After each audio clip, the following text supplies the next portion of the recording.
Well, Henshaw here again, Constitutional Crisis Channel, another current events video, and we seem to do a lot of those.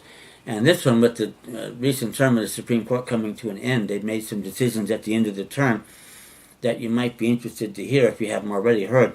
One of them was only what's called a per curiam order by the court, kind of a temporary order until they can actually hear the case when they come back in October. And that's where they partially reversed the lower court judges who stopped the Trump administration from keeping certain immigrants from coming into the country. Now, there's some details about that we won't go into now, but in pure point of fact, it looks like to me that they have three of the justices, with Neil Gorsuch being now in the mix and Clarence Thomas for two, that are probably going to vote down the line for the Trump policies in this area, but it remains to be seen, what is going to happen there. But they did in fact reverse it temporarily, and now you have to have a quote-unquote connection to the United States that's verifiable for you to get a visa to come into the country. So if you don't have one of those, you're probably out of luck. So that's a subject matter for another full video later, which we're going to do about who should be allowed to come in and who isn't.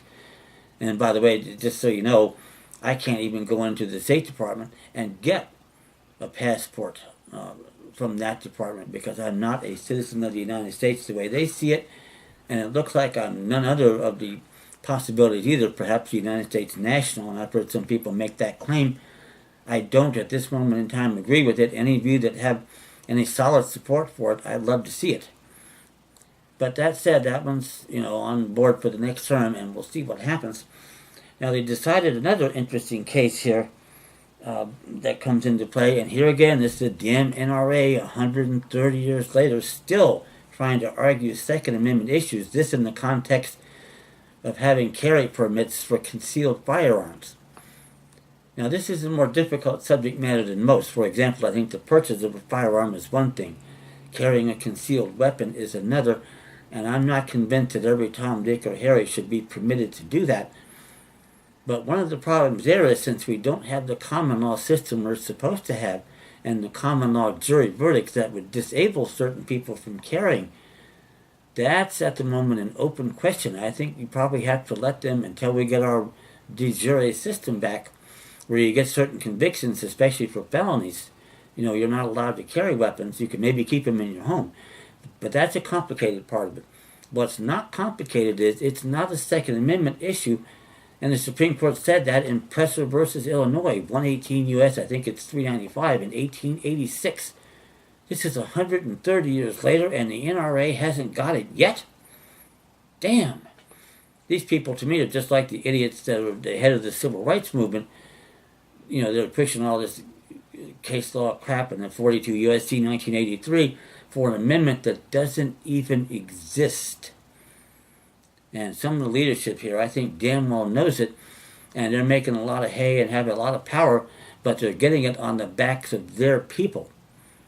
And that's not the way you would think business should be done, and certainly not in that context. And I say to those, leaders, what you're doing, in effect, if you're telling your people to agree with the 14th Amendment citizenship, that amendment, and my documents prove it, reversed the relation of citizens and government from what it was, principal and agents, to masters and slaves. If you really want to teach your people to behave as slaves, how the hell do you expect they're going to get treated, especially by the agents of the de facto National Socialist government? If that's your claim, you don't have one.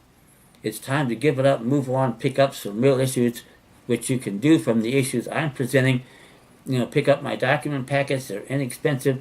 They're filled with powerful authorities all the way through, unopposed. No one's opposed me in 4 decades, including in South Carolina, where I beat the bastards all the way to the State House. I haven't got one page in response to anything I did there, and yet I walked out of there. And they weren't happy about it either, but I walked.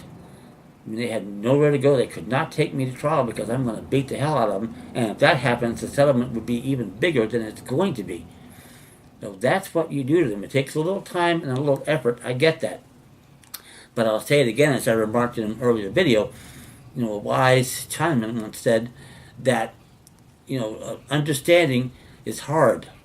Once one understands, action is easy. And it's my job to make that as easy as possible for you. Once you understand 4 or 5 basic issues here, that's all you really need. The other ones fall into place. And at some point in time, if you continue your studies, the whole situation is going to become clear. A light's going to come on. You say, oh my God, how did we get in this situation? That's my job to explain to you not only how we got there, but how we get out. So that said, I'll have more on this subject matter in future upcoming videos. Thank you.